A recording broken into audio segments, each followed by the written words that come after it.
The late night call. This is something I'll never forget. Every time I think about it, a cold shiver runs down my spine. It wasn't just a nightmare, it happened to me. It was late at night, around midnight. I was alone at home. The wind howled outside, making the trees scrape against the windows. The house was silent, unnervingly so. I was scrolling through my phone, killing time, when suddenly, it rang. The caller ID showed an unknown number. At first, I thought about ignoring it, but the phone kept ringing. Reluctantly, I picked it up. "Hello?" I said. There was no response, only heavy breathing. Then a low, chilling voice whispered, "Are you alone?" I froze. "Who is this? What do you want?"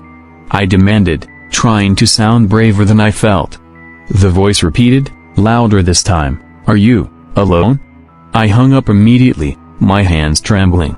My heart raced as I tried to convince myself it was just a prank call. I turned on the TV to distract myself, but nothing could shake the feeling that something was off.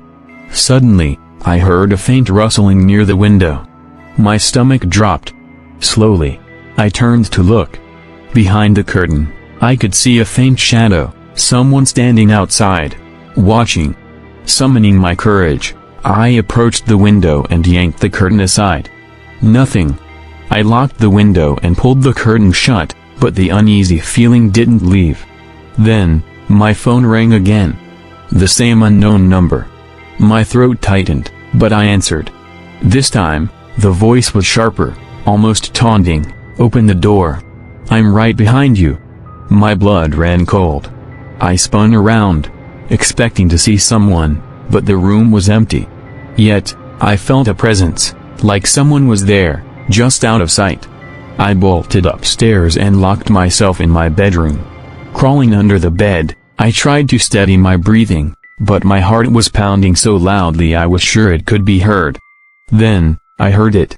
Footsteps. They were slow, deliberate, coming up the stairs. Step by step, they grew louder, until they stopped right outside my bedroom door. The doorknob turned. It shouldn't have been possible, the door was locked. But somehow, it creaked open. From under the bed, I saw a pair of feet step inside. They moved with a calm, unnerving precision. Slowly, they paced the room, then stopped right in front of the bed. The silence was suffocating. Then, in a voice barely above a whisper, I heard, "I've found you." My entire body froze. The feet didn't move, they just stood there.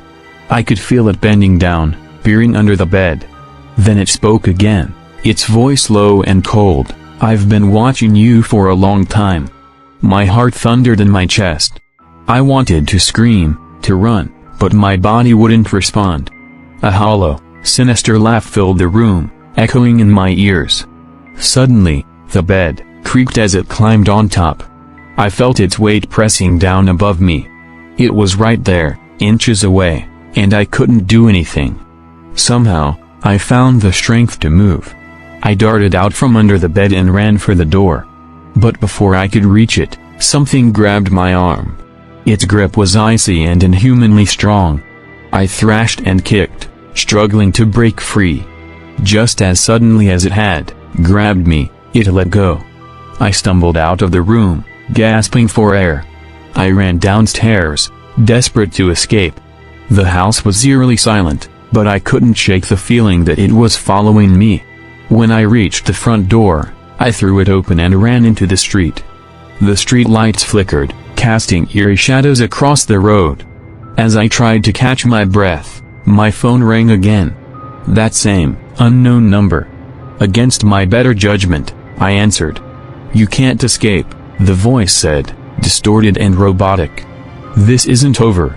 My phone screen flickered, and for a split second, I saw a face. Pale, lifeless, with hollow, black eyes staring back at me. I screamed and threw the phone onto the pavement. It shattered, but the sound of footsteps echoed behind me. I turned, and there it was, a dark figure standing at the end of the street, motionless, watching me. Even as I write this, I can still feel its eyes on me. I don't know if it's truly gone, or if it's still out there, waiting. If you're reading this, check behind you. It could be watching you too.